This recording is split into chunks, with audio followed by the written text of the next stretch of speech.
നിങ്ങളുടെ ക്ലാസ്സിലെ ഏറ്റവും മിടുക്കനായിരുന്ന സഹപാഠിയെ വർഷങ്ങൾക്ക് ശേഷം കാണുന്നത് ഒരു സന്തോഷമുള്ള കാര്യമായിരിക്കുമല്ലേ? എന്നാൽ ആ കണ്ടുമുട്ടൽ ഒരു കോടതി മുറിയിൽ വെച്ചാണെങ്കിലോ?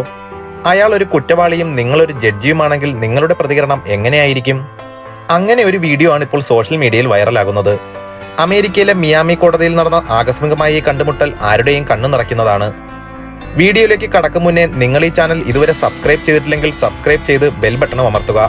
നിങ്ങളുടെ സപ്പോർട്ട് ഉണ്ടെങ്കിൽ മാത്രമേ നമുക്ക് 10 ലക്ഷം കടക്കാനാകൂ. വീഡിയോ ഇപ്പോഴാണ് പ്രചരിക്കുന്നതെങ്കിലും സംഭവം നടന്നത് 5 വർഷങ്ങൾക്ക് മുന്നെയാണ്. അമേരിക്കയിലെ മിയാമി കോർട്ടിൽ 2015 വിചാരണയ്ക്കായി കുറെ കുറ്റവാളികളെ ഹാജരാക്കി. ജഡ്ജി മിൻഡി ഗ്ലേസർ കുറ്റവാളികളിൽ ഓരോരുത്തരെയായി വിചാരണ ചെയ്യുകയായിരുന്നു. അങ്ങനെ ആർത്തർ ബൂത്ത് എന്ന കുറ്റവാളിയുടെ ഊഴമായി. മോഷണം, പിടിച്ചുപറി, പോലീസിനെ ആക്രമിക്കൽ തുടങ്ങിയ കുറ്റകൃത്യങ്ങളായിരുന്നു അയാളുടെ മേൽ ചുമത്തപ്പെട്ടിരുന്നത്.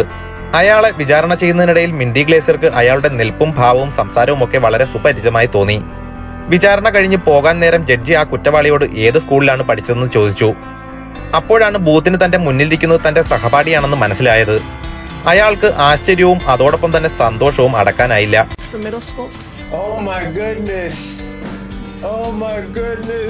അപ്പോൾ മിൻഡി ഗ്ലേസർ തന്റെ സഹപ്രവർത്തകർക്ക് ബൂത്തിനെ പരിചയപ്പെടുത്തി കൊടുത്തു.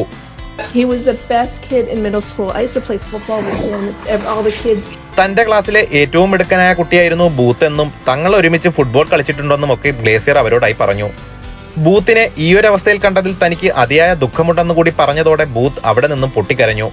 അത് അയാൾക്ക് താങ്ങാവുന്നതല്ലായിരുന്നു.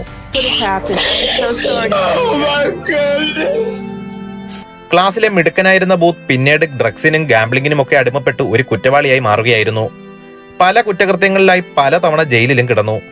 ഇനിയെങ്കിലും നല്ല ജീവിതം നയിക്കണമെന്ന് ബൂത്തിനെ ഉപദേശിച്ച ഗ്ലേസിയർ അയാൾക്ക് $40,000 ബോണ്ടിന്മേൽ ജാമ്യവും അനുവദിച്ചു നൽകി. 10 മാസം ജയിൽ ശിക്ഷ കഴിഞ്ഞ ബൂത്തിനെ അതിനുശേഷം ഗ്ലേസിയറുടെ നിർദ്ദേശപ്രകാരം ഡ്രഗ് ട്രീറ്റ്മെന്റിനായി അയച്ചു.